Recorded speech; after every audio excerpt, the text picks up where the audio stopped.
بسم اللہ الرحمن الرحیم۔ السلام علیکم۔ کچھ عشق تھا، کچھ مجبوری تھی۔ بائے تنزیلہ ریاض۔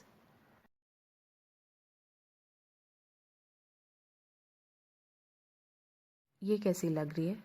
ہما نے اپنا مخروطی ہاتھ میرے چہرے کے سامنے لہرایا تو میں چونک سا گیا۔ وہ نازک سی ڈائمنڈ رنگ اس کے ہاتھ میں مزید خوبصورت لگنے لگی تھی۔ میں نے بے اختیار سراہا تو مسکرا دی۔ یہی پیک کر دیجیے، اس نے وہی انگوٹھی سیلز مین کو دیتے مسکرا کر کہا۔ اس کے چہرے سے اس کی خوشی کی شدت کا اندازہ بخوبی لگایا جا سکتا تھا۔ کاؤنٹر پہ ادائیگی کر کے ہم جیولرس شاپ سے باہر آ گئے۔ باہر نکلتے ایک عجیب سے احساس نے گھیر لیا، مگر میں نے سر جھٹک کر اس احساس سے پیچھا چھڑایا تھا۔ شادی کی تیاریاں کرتے ہوئے مجھے بارہا ثانیہ کا خیال آیا تھا اور ہر بار میں نے اسی طرح سے سر جھٹکا تھا۔ ہمارے سر جھٹکنے میں کہیں نہ کہیں غرور کا پہلو ضرور نمایاں ہوتا ہے، اور بزرگ کہہ گئے ہیں کہ غرور کا سر ہمیشہ نیچا ہوتا ہے۔ میری اور ہما کی شادی کی تیاری تقریباً مکمل ہو چکی تھی۔ میں اس کے ساتھ اس کی پسند سے شادی کا تحفہ خریدنے آیا تھا۔ ہما کافی سوشل قسم کی لڑکی تھی، اسے شاپنگ کا کریز تھا۔ وہ خریداری مکمل کرنے کے بعد بھی مزید گھومنا پھرنا چاہتی تھی۔ ہم بہت دیر تک ونڈو شاپنگ کرتے رہے، پھر کافی پینے کے لیے ایک ریسٹورنٹ میں آ گئے۔ مجھے کافی پسند نہیں ہے۔ ہما نے جب کافی کا آرڈر دیا، میرے ذہن میں ایک بار پھر ثانیہ کی یاد تازہ ہوئی۔ میں نے ایک بار پھر سر جھٹکا۔ ہما فطرت اور طبیعت میں ثانیہ سے بہت مختلف تھے۔ میں ثانیہ سے محبت کرتا تھا اور اب ہما کے لیے بھی میرے دل میں پسندیدگی کے جذبات پیدا ہونا شروع ہو گئے تھے۔ یہ میرا اصل مسئلہ تھا۔ شاید میں سچ مچ ہی تھالی کا بینگن تھا، جسے لڑکنے میں لمحہ بھر لگتا تھا۔ اگر میرے مقدر میں یہی لکھا ہے تو میں اپنے مقدر سے لڑ نہیں سکتا۔ میں اپنے آپ کو سمجھانے کے لیے اور تسلی دینے کے لیے یہی بات دہراتا تھا۔ مجھے ہما سے کوئی شکایت نہیں تھی، وہ بہت اچھی لڑکی تھی۔ سب سے بڑھ کر وہ مجھ سے محبت کرتی تھی۔ میں نہیں جانتا اس کے دل میں میری محبت کیسے پیدا ہوئی۔ اسی محبت کے باعث میں ہر گزرتے دن کے ساتھ ڈیڈی کے اس فیصلے سے مطمئن ہوتا جا رہا تھا۔ تم نے ایک بہترین فیصلہ کر کے اپنے آنے والی نسل کو محفوظ ترین کر لیا ہے، ہما سے منگنی کے بعد ڈیڈی نے میرا کندھا تھپتھپاتے ہوئے کہا تھا۔ منگنی کی تقریب میں ڈیڈی نے انکل کمال اور ان کی فیملی کو بھی انوائٹ کیا تھا۔ انکل اور آنٹی تقریب میں شریک ہوئے، مگر ثانیہ نہیں آئی تھی۔ وہ دونوں چلے آئے تھے۔ یہی ان کی اعلیٰ ظرفی کی بہت بڑی مثال تھی۔ آج کل کے بچے والدین کی ہر بات سر جھکا کر نہیں مانتے سادی صاحب۔ ڈیڈی نے طنزیہ انداز میں ثانیہ اور اسد کے بارے میں استفسار کیا تو انکل نے اپنے مخصوص انداز میں مسکراتے ہوئے جواب دیا تھا۔ اس لمحے میں ان سے نظر نہیں ملا پایا تھا۔ مجھے لگا تھا جیسے مجھ پر طنز کر رہے ہیں۔ مجھے آج کل ہر شخص کا انداز گفتگو طنزیہ ہی لگتا تھا۔ منگنی کے بعد میں نے بہت بار ثانیہ سے رابطہ کر کے اپنی پوزیشن کی وضاحت کرنا چاہی، مگر مجھ میں ثانیہ سے بات کرنے کی ہمت نہیں تھی۔ علی جب میرے ساتھ ہوتے ہو تو کچھ دیر کے لیے باقی سب گرل فرینڈز کو بھول جایا کرو۔ مجھے خاموش اور کھویا ہوا دیکھ کر ہما نے میز کی سطح کو انگلی سے بجاتے ہوئے کہا، اب ایک گرل فرینڈ ہو تو تمہاری بات مان بھی لوں۔ سوری یار، یہ میرے لیے بہت مشکل ہے۔ میں نے سر جھکا کر مسکراتے ہوئے کہا تو وہ بھی مسکرا دی، پھر ہونٹ سکیڑ کر بولی، تم اور گرل فرینڈ؟ امپاسبل، ہو ہی نہیں سکتا۔ انکل سعدی تمہیں گرل فرینڈز جیسی کوئی چیز پالنے کی اجازت دے ہی نہیں سکتے، اور انکل سعدی کی اجازت کے بغیر تم سانس لینا بھی گوارا نہ کرو۔ وہ مذاق کر رہی تھی، مگر مجھے اس کا مذاق پسند نہیں آیا تھا۔ میری فرما برداری کو لوگ نہ جانے کیوں اس طرح کا مذاق کا نشانہ بناتے تھے۔ میں خاموش سا ہو گیا۔ ہما نے بھی خاموشی سے کافی کے سپ لینے شروع کر دیے۔ کافی پینے کے بعد میں اسے گھر ڈراپ کر کے آفس آ گیا تھا۔ آفس میں آج کل زیادہ کام نہیں ہوتا تھا۔ سب لوگ ہی میری شادی کی وجہ سے تیاریوں میں مصروف تھے۔ میں ڈھیلے ڈھالے انداز میں ریوالونگ چیئر پر بیٹھ کر پیپر ویٹ سے کھیلنے لگا جب فون کی گھنٹی بجی۔ میں نے کسل مندی سے فون اٹھا لیا۔ میرے بار بار ہیلو کہنے پر بھی کوئی آواز سنائی نہیں دی۔ پھر کسی کے سسکنے کی آواز آئی۔ مجھے لگا کسی نے میری روح کھینچ لی ہے۔ بلا شبہ دوسری جانب ثانیہ تھی۔ ثانیہ، ثانیہ، یہ تم ہو نا؟ پلیز ثانیہ، کچھ تو بولو۔ میں چلایا تھا، مگر میرے چلانے پر دوسری جانب فون لائن منقطع کر دی گئی تھی۔ میں نے بے بس ہو کر کرسی کی پشت سے سر ٹکا دیا۔ تمہاری آئندہ نسل تمہاری سب سے بڑی ضرورت ہے، اور تم اپنی محبت پہ اپنی ضرورت قربان نہیں کر سکتے۔ ڈیڈی کی آواز جیسے میرے آس پاس گونجی تھی۔ ڈیڈی نے یہ بات مجھ سے تب کہی تھی جب میں نے آخری کوشش کرتے ہوئے انہیں ثانیہ کے لیے منانے کی کوشش کی تھی۔ میں نے ایک جینیٹک ایکسپرٹ سے اس بارے میں مشورہ کیا تھا۔ ڈاکٹر کا خیال تھا کہ اس قسم کی شادی میں چانسز کم ہوتے ہیں کہ اولاد ماں کی کسی وراثتی بیماری کو قبول کرے، مگر بہرحال اس امکان کو رد نہیں کیا جا سکتا۔ میں نے ڈیڈی کو یہ بات بتائی تھی مگر وہ پھر بھی نہیں مانے تھے۔ میں جانتا تھا وہ نہیں مانیں گے۔ میں مجبور ہوں ثانیہ، بہت مجبور ہوں میں نے میز پر سر رکھ کر خود کلامی کی تھی۔ میری ہما کی شادی بہت دھوم دھام سے ہوئی تھی۔ آدھا شہر ڈیڈی کا واقف کار تھا اور باقی آدھا انکل کامران کے حلقہ احباب میں شامل تھا۔ ولیمہ ڈنر پہ گویا سارا شہر مدعو تھا۔ میں اور ہما سارے شہر کے نگاہوں کا مرکز بنے ہوئے تھے۔ بلا شبہ ہماری جوڑی چاند سورج کی جوڑی تھی۔ ہما کی سرشاری اس کے چہرے سے جھلک رہی تھی، تو ناخوش بھی میں نہیں تھا۔ میرے دوست مجھے چھیڑ رہے تھے کہ میں متواتر ہما کی جانب دیکھ رہا ہوں۔ وہ اتنی خوبصورت لگ رہی تھی کہ اس کے چہرے سے نظریں ہی نہیں ہٹ رہی تھی۔ انکل کامران نے سلامی میں مجھے BMW کی چابی دی تو مجھے ڈیڈی کے انتخاب پر ناز ہوا۔ یہ گاڑی خریدنا میرا خواب تھا۔ شادی میں ثانیہ لوگوں کی جانب سے کوئی نہیں آیا تھا۔ وہ لوگ امریکہ چلے گئے تھے۔ کسی نے ان کی کمی کو محسوس بھی نہیں کیا تھا۔ میں خود مطمئن تھا کہ وہ لوگ شریک نہیں ہیں۔ میں تمہارا سامنا کیسے کرتا ثانیہ؟ تم جانتی ہو نا مجھے تم سے کتنی محبت ہے۔ ولیمہ ڈنر کے بعد اپنے بیڈ روم میں ہما کے بازو میں موجود سنہری چوڑیوں کی روشنی سے منعکس ہوتے ہوئے رنگوں میں کھو کر میں نے دل ہی دل میں ثانیہ کو مخاطب کرتے ہوئے خود سے کہا تھا۔ میں ہما کو دیکھتے ہوئے ثانیہ سے باتیں کر رہا تھا۔ ثانیہ میرے دل میں رہتی تھی اور ہما میرے گھر میں رہنے لگی۔ پھر بہت جلد ثانیہ کی جگہ ہما نے لے لی۔ میں ہما کی محبت کے دھارے میں بہتا چلا گیا۔ وہ جذبات کو دل میں رکھنے والی لڑکی نہ تھی۔ اسے زندگی کے ہر معاملے میں کھل کر اپنی رائے کا اظہار کا شوق تھا۔ ہنی مون ٹرپ کے دوران سوئٹزرلینڈ کے حسین مناظر میں کھو کر میرے کندھے سے سر ٹکائے اس نے بارہا مجھ سے اپنی محبت کا اظہار کیا تھا۔ اس کا کہنا تھا وہ پہلی ملاقات میں میری محبت کا شکار ہو گئی تھی۔ اس کے منہ سے یہ بات سن کر مجھے حیرانی ہوئی تھی۔ میں اتنا اچھا نہیں تھا جتنا وہ مجھے سمجھتی تھی۔ کہنے والے کہتے ہیں کہ چاہنے سے زیادہ چاہے جانے میں نشہ ہوتا ہے اور نشہ آپ کو اپنا اسیر کر لیتا ہے۔ شادی کے ابتدائی دنوں میں ثانیہ کی یاد میں کھو کر ہما کو اکثر نظر انداز کر دیتا تھا، مگر ہما کو اس کی خبر نہیں ہوتی تھی۔ ہم نے پہلے دن یہ عہد کیا تھا کہ ہم ایک دوسرے کا ماضی نہیں ٹٹولیں گے۔ شادی کے ابتدائی دن پلک جھپکتے گزر گئے۔ اس کے بعد ایک نیا دور شروع ہوا۔ زندگی میں ذمہ داریاں اور ترجیحات بدل گئی۔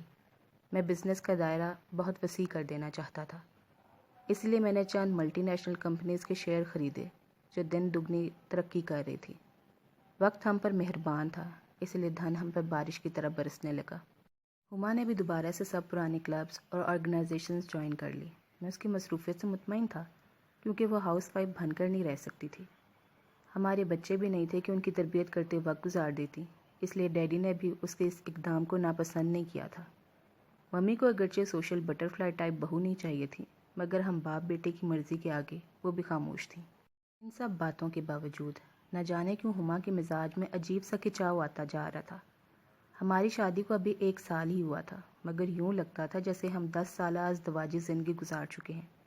ہمارے پاس ایک دوسرے کے لیے وقت ہی نہیں ہوتا تھا۔ اور در حقیقت تو یہ ہے کہ میں اس روٹین سے خوش تھا، اور اس مادہ پرستی کے دور میں سب سے آگے ہونا میرا اولین خواب تھا۔ اس خواب کی تکمیل میں بہت سے اہم کام غیر ضروری ہو کر رہ گئے تھے۔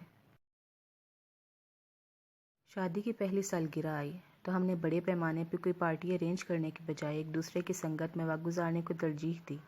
دراصل یہ آئیڈیا بھی ہما کا ہی تھا، کیونکہ مجھے تو یاد ہی نہیں تھا۔ ہما نے صبح ہی صبح مجھے وش کیا، پھر عشر کا فون آ گیا۔ ممی ڈیڈی نے مبارکباد دی۔ انکل کامران نے سڈنی سے فون کیا۔ ہم دونوں کا موڈ اس روز بہت خوشگوار تھا۔ اس روز میں نے آفس سے بھی آف کیا تھا۔ لنچ پہ ممی نے کافی اہتمام کیا تھا، اور پھر میں ہما کی خاطر ڈنر کے لیے باہر آ گیا تھا۔ ہما نے میری پسندیدہ رنگ کا لباس پہنا تھا اور وہ بہت خوبصورت لگ رہی تھی۔ مجھ سے میرے ڈیڈی نے بھی اس کو سراہا تھا، جس سے اس کی خوشی میں مزید اضافہ ہوا تھا۔ ذرا سی تعریف اس کے مزاج پہ بہت اچھا اثر ڈالتی تھی۔ سب کچھ ٹھیک ٹھاک چل رہا تھا کہ اچانک مجھ سے ایک گڑبڑ ہو گئی۔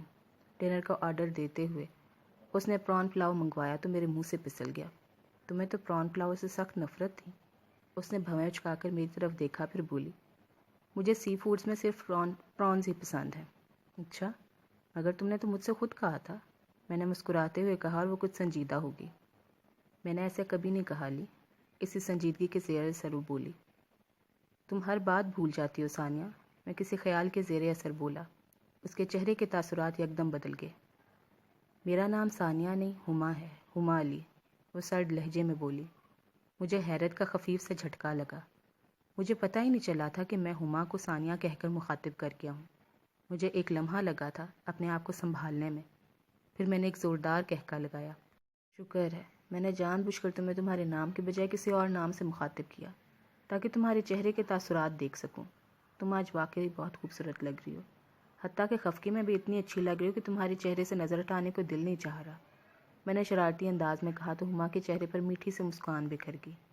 اس کی خفگی افورڈ کرنا ممکن نہیں تھا کیونکہ اس صورت میں بات بزرگوں تک پہنچنے کا خدشہ تھا، مگر اس دن کے بعد سے میں گفتگو کے معاملے میں بہت محتاط ہو گیا تھا کیونکہ ہما میرے بارے میں حد سے زیادہ حساس تھی۔ اسے تو میرا کسی اور لڑکی کی طرف دیکھنا بھی گوارا نہیں تھا۔ وہ تھوڑی سی شکی واقع ہوئی تھی اور مجھے حیرت ہوتی تھی کہ آسٹریلیا جیسے ملک میں پرورش پانے کے باوجود اس کے انداز میں اتنی دیسی خصوصیات کہاں سے آئی۔ وہ اکثر مذاق میں کہتی تھی، پاکستانی مرد بلا کے نظر باز ہوتے ہیں۔ اس دن میں پھر ایک بڑے جھگڑے سے بال بال بچ گیا۔ مجھے ثانیہ نام بہت پسند ہے اور میں اپنی بیٹی کا نام ثانیہ ہی رکھوں گا۔ ایک دن میں نے حفظ ما تقدم کے طور پر کہا تھا، میں نہیں چاہتا تھا کہ میری مزید کوئی غلطی ہما کے دل میں شکوک پیدا کرے۔ ثانیہ تمہاری کسی گرل فرینڈ کا نام ہوگا، وہ مجھے چڑھانے کے لیے بولی تو ایک اداس سی مسکراہٹ میرے لبوں پر پھیل گئی۔ ثانیہ میری زندگی کا نام تھا، میں نے دل ہی دل میں کہا۔ وہ میری اسکول فیلو تھی، 5th اسٹینڈرڈ میں بہت کیوٹ تھی۔ اس کے بال سنہری تھے، مجھے اچھی لگتی تھی بہت، میں دھیمی سی آواز میں کہہ رہا تھا۔ پھر نہ جانے کیوں وقت گزرنے کے ساتھ ہماری چھوٹی چھوٹی جھڑپیں معمول کا حصہ بن گئی تھی۔ مجھے اس کے سوشل سرکل پر اعتراض نہیں تھا، مگر مجھے اس کے مغربی لباس پر بہت اعتراض رہنے لگا تھا۔ میں اسے اس بارے میں ٹوکتا بھی تھا مگر وہ سنتی ہی نہیں تھی۔ ڈیڈی بھی کچھ کہنے کی پوزیشن میں نہیں تھے کیونکہ بہرحال ہما ان کی پسند تھی، مگر بیوی تو وہ میری ہی تھی اور اسے کسی بات پر ٹوکنا اور سمجھانا ڈیڈی کا نہیں میرا فرض تھا۔ اس روز میں آفس سے گھر آیا تو خلاف توقع ہما گھر پہ موجود تھی۔ وہ میرے ساتھ شاپنگ کے لیے جانا چاہتی تھی۔ میں بہت تھکا ہوا تھا مگر پھر بھی اس کی خوشی کی خاطر میں تیار ہو گیا۔ چند لمحوں بعد وہ جینس کے ساتھ ہاف شرٹ پہنے، بالوں کو ٹپ میں جکڑے میرے سامنے کھڑی تھی۔ میں اس حلیے میں تمہیں ساتھ نہیں لے جا سکتا، میں نے صاف کوئی سے کہا۔ وہ شاید اپنی تعریف سننا چاہتی تھی، اسی لیے اسے غصہ آ گیا۔ تم کس قدر بیکورڈ سوچ رکھتے ہو علی، وہ ناک چڑھا کر بولی۔ کیا میں اپنی مرضی سے اپنے لباس کا انتخاب بھی نہیں کر سکتی؟ میرے ڈیڈی نے تو کبھی مجھے نہیں ٹوکا تھا، وہ نخوت سے بولی تو مجھے بھی غصہ آ گیا۔ ان کی اسی غلطی کی سزا تو میں بھگت رہا ہوں۔ اگر وہ تمہاری تربیت میں اس طرح کی کوتاہی نہ برتتے اور تمہیں تمہاری ایسی حرکتوں پہ پہلے دن 2 تھپڑ لگا کر سمجھا دیتے تو نوبت یہاں تک نہ پہنچتی۔ میں نے چلا کر کہا تھا۔ کون سی حرکتیں اور کیسی حرکتیں؟ ایسا کیا کر دیا میں نے؟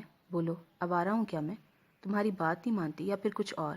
بولو، وہ میرا کالر پکڑ کر بپھرے ہوئے انداز میں بولی۔ اس کا یہ رویہ میرے لیے بہت نیا تھا۔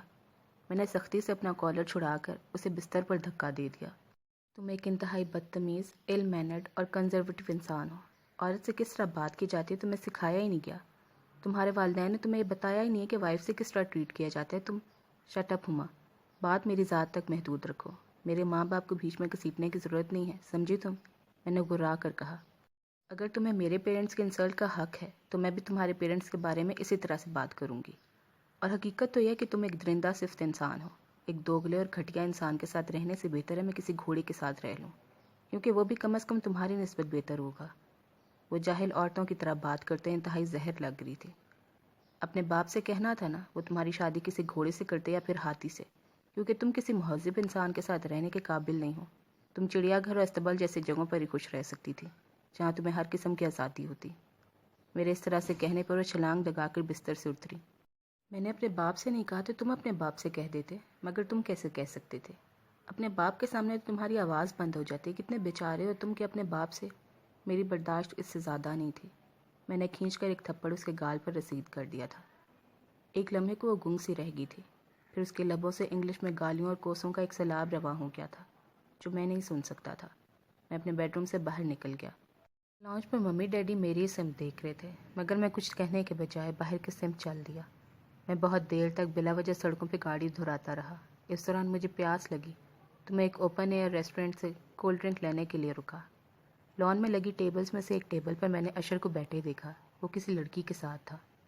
آج کل ہم دونوں اتنے مصروف رہنے لگے تھے کہ مہینوں ملاقات نہیں ہوتی تھی۔ میں نہیں جانتا تھا کہ آج کل وہ کس لڑکی کی باہوں میں باہیں ڈالے گھوم رہا ہے۔ میں چونکہ اپنی گاڑی میں ہی بیٹھ کر پیاس بجھا رہا تھا، اس لیے بھی وہ لڑکی مجھے ٹھیک سے نظر نہیں آ رہی تھی۔ کولڈ ڈرنک کے بعد جب میں واپسی کے لیے مڑ رہا تھا تو وہ لڑکی مجھے نظر آ گئی۔ اسے دیکھ کر میرا دل بہت زور سے دھڑکا تھا کیونکہ وہ ثانیہ کمال تھی۔ وہ اشر جیسے فلرٹ کے ساتھ کیا کر رہی تھی؟ یہ سب سوچتے ہوئے میں بجھے ہوئے دل کے ساتھ واپسی کے راستے پر ہو لیا۔ مجھے ثانیہ کی پاکستان آمد کے بارے میں قطعاً کچھ نہیں پتا تھا۔ اشر کو فلرٹ کہتے ہوئے میرے دل نے ایک بار بھی مجھے نہیں ٹوکا تھا کہ اگر وہ فلرٹ تھا تو جو ثانیہ کمال کے ساتھ میں نے کیا تھا وہ کیا تھا۔ میرے چہرے پر میری ناکام ازدواجی زندگی کے اثرات بہت واضح نظر آنے لگے تھے۔ میں رات کو دیر سے گھر آیا تو ہما اپنے والدین کے گھر جا چکی تھی۔ میرا ہما کے ساتھ فی الحال صلح صفائی کا کوئی موڈ نہیں تھا۔ میں اسے سبق سکھانا چاہتا تھا۔ وہ ضرورت سے زیادہ بد لحاظ اور نخریلی ثابت ہو رہی تھی۔ سب سے بڑھ کر ثانیہ کو ایک بار پھر دیکھ لینے کے بعد میرا پچھتاوا بہت بڑھ گیا تھا۔ اشر تو باخبر ہے کہ ثانیہ مجھ سے محبت کرتی ہے، پھر وہ اس سے فلرٹ کیسے کر سکتا ہے؟ میں یہی سوچتا رہا اور بہت بار دل چاہا کہ ثانیہ سے بات کر کے اسے اشر کے ساتھ کسی بھی سنجیدہ قسم کی انوالومنٹ سے بچنے کا مشورہ دوں۔ اشر اگر فلرٹ ہے تو تم کیا ہو؟ میرا ضمیر چلا کر بولا۔ میں نے ثانیہ کے ساتھ فلرٹ نہیں کیا، میں مجبور تھا، ڈیڈی کی وجہ سے۔ وہ نہیں چاہتے تھے کہ میں ثانیہ سے شادی کروں۔ ضمیر کے مقابلے میں میری آواز بہت دھیمی تھی۔ جب آپ کا ضمیر آپ سے بات کرتے ہوئے چلائے اور گرائے تو سمجھ جائیے کہ آپ غلط ہیں۔ مگر بہت سے لوگوں کی طرح میں اس بات پر یقین رکھتے ہوئے بھی اس سے کبھی بھی اتفاق نہیں کر سکتا تھا۔ میرے ذہن میں اسد کمال کا تصور ابھر رہا تھا اور میں اس تصور کے ساتھ ایک سانس بھی نہیں لے سکتا تھا۔ کجا کہ ساری زندگی اسد کمال جیسی اولاد کو دیکھنا اور برداشت کرنا۔ میں نے ہمیشہ کی طرح ثانیہ کے خیال کو ذہن سے جھٹک دیا تھا۔ ہمارا ایک پروجیکٹ بیجنگ میں پھنس گیا۔ ڈیڈی چاہتے تھے کہ میں خود جا کر اس مسئلے کو ڈیل کروں۔ میں بھی فوراً تیار ہو گیا تھا کیونکہ میں پاکستان سے کچھ عرصے کے لیے دور رہنا چاہتا تھا۔ میں ہما کو بتائے منائے بغیر ہی بیجنگ چلا آیا۔ میرا کام 15 سے 20 دن میں مکمل ہو جانا تھا، مگر میں جان بوجھ کر تاخیری حربے آزما رہا تھا۔ نہ جانے اس سے میری کون سی حس کی تسکین ہوئی تھی، مگر میں بہت دیر تک پاکستان کی سرزمین سے دور رہنا چاہتا تھا۔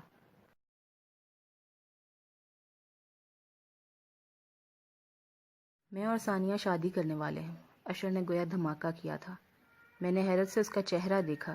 آیا وہ ہمیشہ کی طرح مجھے بیوقوف بنانے کی کوشش تو نہیں کر رہا؟ اس سے میری ملاقات ایک پاکستانی ریسٹورنٹ میں ہوئی تھی۔ میں پہلے ہی سے اس کی بیجنگ میں موجودگی کے بارے میں آگاہ تھا کیونکہ میں نے گھر فون کیا تو مجھے ڈیڈی نے بتایا تھا، جبکہ وہ شاید میری موجودگی سے اکثر بے خبر تھا۔ اس نے خود ہی مجھے اپنے ساتھ لنچ کی آفر دی۔ ہم بہترین دوست تھے، مگر نہ جانے کی زندگی میں پہلی بار مجھے اس کے ساتھ بیٹھنا اچھا نہیں لگ رہا تھا۔ وہ پہلے کی نسبت زیادہ ڈیشنگ لگنے لگا تھا۔ اس کی پوری شخصیت سے کامیابی کا نشہ جھلک رہا تھا، اور جب اس نے مجھے اپنی اور ثانیہ کی شادی کے متعلق بتایا تو میں چپ کا چپ رہ گیا۔ لگتا ہے تمہیں میرے فیصلے سے خوشی نہیں ہوئی، اس نے حیرت سے کہا تھا۔ اس لمحہ میرا دل چاہ کھل کر اس کی اداکاری کی تعریف کروں۔ وہ کس قدر معصوم نظر آنے کی کوشش کر رہا تھا۔ وہ میرے اور ثانیہ کے قلبی تعلق کے متعلق اچھی طرح جانتا تھا۔ میں کیسے خوش ہو سکتا ہوں اشر؟ میرا دل ہچکولے کھا رہا ہے، اور پھر تم تو سب جانتے تھے اشر، تم کیسے ثانیہ سے شادی کر سکتے ہو؟ میں نے گہری سانس بھر کر جھجکتے ہوئے کہا۔ میری خود سمجھ میں نہیں آ رہا تھا کہ اشر کے اس فیصلے پہ کس طرح کا رد عمل ظاہر کروں۔ علی، تم اتنے خود غرض کیسے ہو سکتے ہو؟ تمہارا کیا خیال ہے کہ ثانیہ ساری زندگی تمہارے نام پہ جوگ لے کر بیٹھی رہے گی؟ تمہیں تو خوش ہونا چاہیے کہ تمہارے غم کو بھلا کر نئی زندگی شروع کر دینا چاہتی ہے۔ وہ مجھے لتاڑنے والے انداز میں بولا۔ میں خاموش سا ہو گیا۔ تم نے اس کے ساتھ کتنا برا سلوک کیا، اسے بیچ راہ میں لا کر چھوڑ دیا۔ کتنے آرام سے تم نے ہما کامران سے شادی کر لی۔ ایک بار بھی نہیں سوچا کہ اس لڑکی کے ساتھ تم نے اتنے عہد و پیما کر رکھے ہیں، اس کا کیا ہوگا؟ اور پھر بھی تم چاہتے ہو کہ وہ تمہارے علاوہ کسی اور کے بارے میں نہ سوچے۔ شیم on you Ali, shame on you, وہ سلگتے ہوئے لہجے میں کہہ رہا تھا۔ اس کے اتنے بڑے الزامات پہ میں تڑپ اٹھا۔ میں نے اسے کب چھوڑا تھا؟ میں اسے چھوڑ بھی کیسے سکتا تھا؟ تم جانتے ہو میں نے اس سے محبت کی ہے، اپنے آپ سے بھی زیادہ محبت۔ تم تو جانتے ہو اشر، ڈیڈی نے کبھی میری کوئی بات نہیں مانی، وہ ہمیشہ اپنی منوانے کے عادی رہے ہیں۔ میں ان کی نافرمانی کیسے کر سکتا تھا؟ میں نے حقیقتاً تڑپ کر کہا تھا۔ اشر کے چہرے پر استہزائیہ سے مسکراہٹ پھیل گئی۔ بہت خوب علی سعدی، تم ابھی تک نہیں بدلے، ویسے کہ ویسے ہو، ایک کمزور انسان۔ اور کمزور انسان ہمیشہ اپنی غلطیوں کا بھاری توق دوسروں کی گردن میں ڈال کر ہر ذمہ داری سے، ہر الزام سے اسی طرح بری ذمہ ہونے کی کوشش کرتا ہے۔ تم کب تک انکل سعدی کو اپنی ڈھال کے طور پر استعمال کرتے رہو گے؟ اگر تم چاہتے تو انکل سعدی کو منا سکتے تھے، مگر وہ خاموش ہو گیا تھا۔ اس کے چہرے کے تاثرات بہت عجیب ہو رہے تھے۔ ایسا لگ رہا تھا جس سے میں نے ثانیہ کے بجائے اسے شادی سے انکار کر دیا تھا۔ ان باتوں کا اب یہاں کیا ذکر؟ اب تو سب کچھ ختم ہو چکا ہے۔ میں نے ثانیہ کو پرپوز کیا ہے اور مجھے امید ہے وہ انکار نہیں کرے گی۔ ہم سب کے ساتھ ایسا ہی ہوتا ہے علی، ہر بار ہر اچھی چیز ہمارے لیے نہیں ہوتی، بالکل اسی طرح ثانیہ تمہارے لیے نہیں تھی۔ اور وہ لمحے بھر کر رکا۔ اور اگر تمہیں مجھ سے کسی قسم کا گلہ ہے تو اسے دور کر لو، کیونکہ تمہاری خود غرضی تمہیں کچھ اور سوچنے ہی نہیں دیتی۔ تمہیں چاہیے کہ آپ اس صورتحال پہ سمجھوتا کر لو اور اعلیٰ ظرفی کا مظاہرہ کرو۔ میں نے سر اٹھا کر اس کی طرف دیکھا۔ وہ اپنی بات مکمل کر کے اپنے سامنے پڑی پلیٹ میں سے اسٹک کی مدد سے نوڈلز کھانے میں مصروف ہو گیا تھا۔ اس کے چہرے پہ اطمینان ہی اطمینان تھا۔ میں نے اسے ہر طرح کی صورتحال میں مطمئن ہی دیکھا تھا۔ بے چینی میرا مقدر ہی کیوں ہے؟ میں نے ناشکری سے سوچا تھا۔ میرے اندر تک سناٹا اتر آیا۔ ثانیہ سے میں نے محبت کی تھی تو شادی بھی مجھے ہی کرنی چاہیے تھی، میں خود غرضی سے سوچ رہا تھا۔ میں نے ہمیشہ یہ بات مذاق میں کہی، مگر میں آج بہت سنجیدگی سے کہہ رہا ہوں کہ تم تھالی کے بینگن ہو۔ تمہارے بیانات، تمہارے فیصلے، تمہاری پسند ناپسند لمحہ لمحہ بدلتی ہے۔ تم آج جو بات کہتے ہو اس کے بارے میں تم خود کبھی نہیں جانتے کہ تم اس کو 1 گھنٹے بعد تک یاد بھی رکھ سکو گے یا نہیں۔ میں نے بھی زندگی میں بہت فلرٹ کیے ہیں، مگر میں نے کبھی بھی کسی لڑکی کا دل ایسے نہیں توڑا جیسے تم نے ثانیہ کا دل توڑا تھا۔ بلکہ میں تو کبھی کسی لڑکی کے ساتھ دوستی کو شادی کے وعدے تک لے کر گیا ہی نہیں۔ تمہارے مقابلے میں خود اپنے آپ کو میں نے ہمیشہ کم مارکس دیے، یہ سوچتے ہوئے کہ تم ایک جینٹل مین ہو جو اپنے فادر سے ڈر کر ہی صحیح مگر پھر بھی لڑکیوں کے جذبات سے کھیلنے کی کوشش نہیں کرتا۔ مگر تم خود سوچو علی، کون زیادہ برا تھا، تم یا میں؟ خود غرضی سے سوچو گے تو شاید اس سوال کا صحیح جواب نہ مل سکے، اور تم کبھی بھی میری ثانیہ کے ساتھ شادی کے فیصلے کو سراہ نہ سکو گے۔ مگر کھلے دل کے ساتھ سوچو گے تو یقیناً تمہارا رویہ اور تمہاری سوچ مثبت ہوگی۔ وہ اپنی بات مکمل کر چکا تھا، مگر میری بات تو ابھی شروع بھی نہیں ہوئی تھی۔ وہ ثانیہ سے شادی کر لیتا تو یقیناً ان کا یہ پیئر ہمیشہ مجھے میرے ایک غلط فیصلے پہ چڑھاتا رہتا، مجھے حسد اور جلن میں مبتلا رکھتا، اور مجھے مجبوراً اس صورتحال سے سمجھوتا کرنا پڑتا۔ میں نے کبھی سمجھوتا نہیں کیا تھا، کسی بات پہ نہیں، کیونکہ میرے ڈیڈی نے سکھایا تھا، کوالٹی کے معاملے میں نو کمپرومائز۔ میں نے اشر کو ثانیہ کے بھائی اسد کمال کے متعلق بتایا۔ میں اسے سمجھانا چاہتا تھا کہ وہ ثانیہ کے ساتھ شادی کر کے لاچار اولاد پیدا کرے گا اور اپنی اگلی نسل کو مفت کی ایک بیماری دان دے گا۔ کچھ باتوں کے لیے زندگی میں رسک بھی لے لینا چاہیے علی، کیا پتہ ایسا نہ ہو۔ ہم قدرت کے کاموں میں دخل نہیں دے سکتے، مگر ہم قدرت کے فیصلوں کا قبول کر کے اپنی زندگی سے دکھ کی شرح کو کم سے کم کر سکتے ہیں۔ میری قسمت میں جو لکھا ہے وہ مجھے تو ہر حال میں ملنا ہے، اس لیے بہتر ہے کہ تم مجھے مشورہ دینے کی کوشش مت کرو۔ وہ سابقہ انداز میں کہہ رہا تھا۔ وہ اسد کمال کے متعلق سن کر بالکل نہیں چونکا تھا، جس سے مجھے اندازہ ہوا تھا کہ وہ اس کے بارے میں بے خبر نہیں تھا۔ تم جانتے ہو ثانیہ مجھ سے کس حد تک انوالو تھی؟ میں نے اشر کے چہرے کی طرف دیکھتے ہوئے سوال کیا۔ اس نے چونک کر میری طرف دیکھا۔ مطلب؟ وہ استفسار کر رہا تھا۔ مطلب یہ کہ مجھ سے محبت کرتی تھی اور میں بھی اسے بہت چاہتا تھا۔ ہم ہفتے میں 4 بار تو ایک دوسرے کے ساتھ ملاقات ضرور ہی کرتے تھے۔ لانگ ڈرائیو پہ جاتے تھے، لان میں بیٹھ کر چاندنی کو انجوائے کرتے تھے، اور میں جان بوجھ کر لمحے بھر کو رکا۔ پھر جب میں بولا تو میں نے اشر کے چہرے سے سکون کو غائب ہوتے دیکھا تھا۔ اور اس کے علاوہ بھی وہ سب کچھ جو محبت کرنے والوں کے بیچ ہو سکتا ہے، تم سمجھ رہے ہو نا؟ میں جانتا ہوں ثانیہ نے یہ بات تمہیں کبھی نہیں بتائی ہوگی۔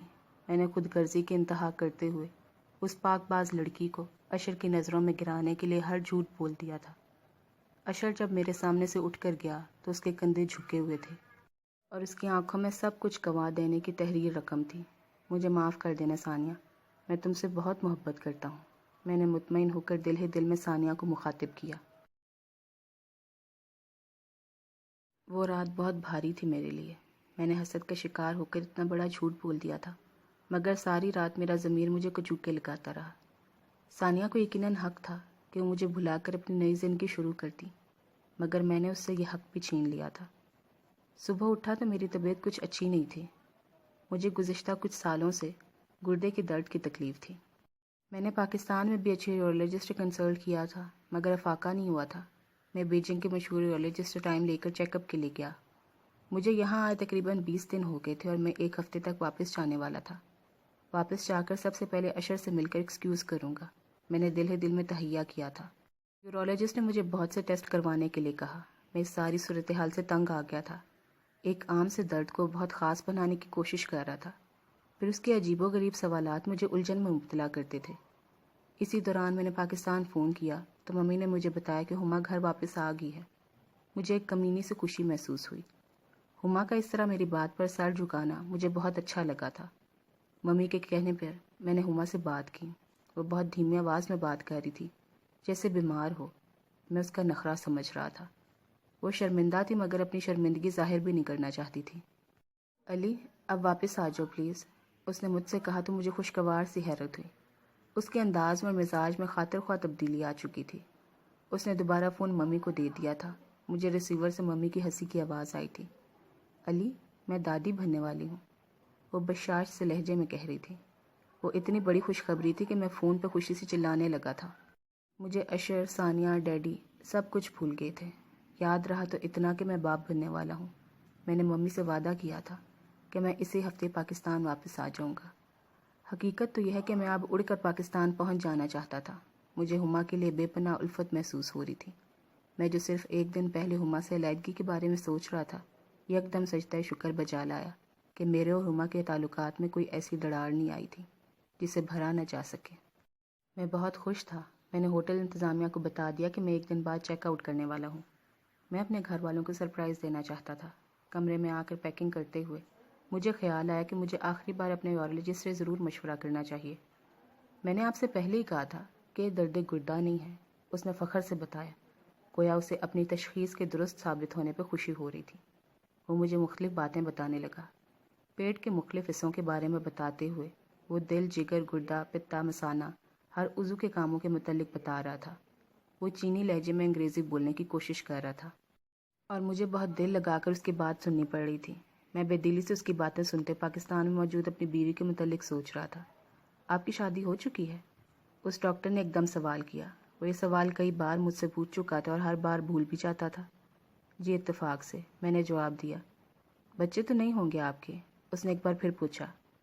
ہاں جی، ابھی تک تو نہیں مگر انشاءاللہ. میری بات ابھی مکمل ہی نہیں ہوئی تھی کہ اس نے ہاتھ کے اشارے سے مجھے روک دیا. یہ بات میں آپ کو بتانا چاہتا تھا کہ دراصل آپ اس معاملے میں بدقسمت ثابت ہوئے ہیں.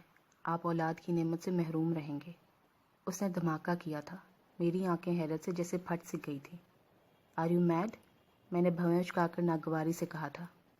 مسٹر علی، یہ آپ کی رپورٹس میرے سامنے ہیں. سب کچھ ان میں لکھا ہے. آپ چاہے کسی اور اسپیشلسٹ سے مشورہ کر لیجئے مگر میری تشخیص غلط ثابت نہیں ہوگی. وہ بہت ٹھوس لہجے میں کہہ رہا تھا. میں ہکا بکا رہ گیا. ہما نے کہا تھا کہ وہ پریگننٹ ہے اور ڈاکٹر کہہ رہا تھا کہ میں اولاد سے محروم رہوں گا. میرے سوچنے سمجھنے کی صلاحیت معاف ہوتی جا رہی تھی. مجھے ایک ساتھ دو جھٹکے لگے تھے. ایک تو یہ کہ میں مکمل آدمی نہیں تھا اور دوسرا یہ کہ میری بیوی ہما، جسے میں نے بہترین سمجھ کر اپنایا تھا، وہ ایک کرپٹ عورت تھی. بکواس ہے، سب جھوٹ ہے.